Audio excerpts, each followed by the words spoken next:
राहुल अपने दादा के यहाँ घूमने आया था उसकी गर्मियों की छुट्टी में, और फिर वह बड़ा भी हो गया था।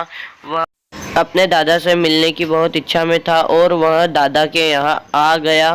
फिर वह उनके दादा को सरप्राइज देना चाहता था कि मैं दादा को सरप्राइज दूंगा कि मैं आ गया हूँ।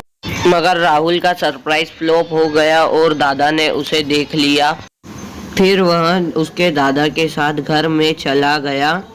दादा के साथ अंदर जाके दादा ने रवि से कहा कि चलो बेटा, मैं तुम्हें गांव घुमाकर लाता हूँ। तो फिर दोनों दादा और बेटा चले गए बाहर घूमने।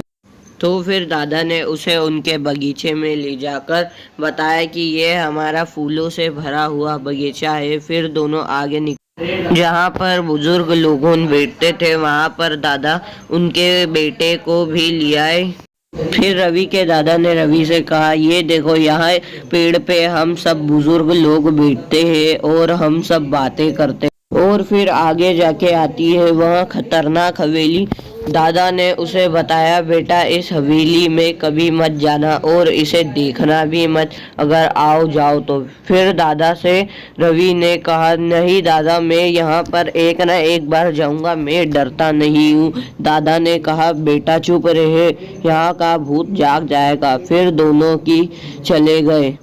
फिर रवि को घुमाते घुमाते रात हो गई और रात में धीरे से रवि चुपके चुपके वहाँ पर हवेली में जाने लगा। और फिर वह घर से बाहर निकलकर हवेली के दरवाजे तरफ ही आ गया। फिर वह बोला, चलो मैं इतना काम करके आ गया हूँ, चलो आगे बढ़ता हूँ।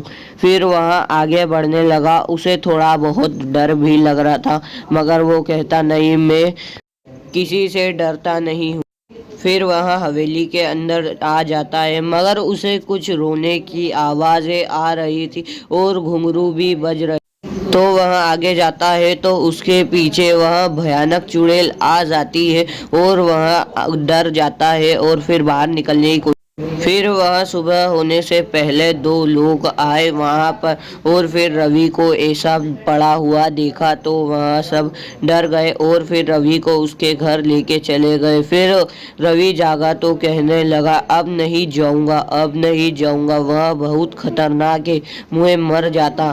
फिर उसके दादा ने उससे कहा, मैंने तुझे मना करा था मगर तू नहीं माना।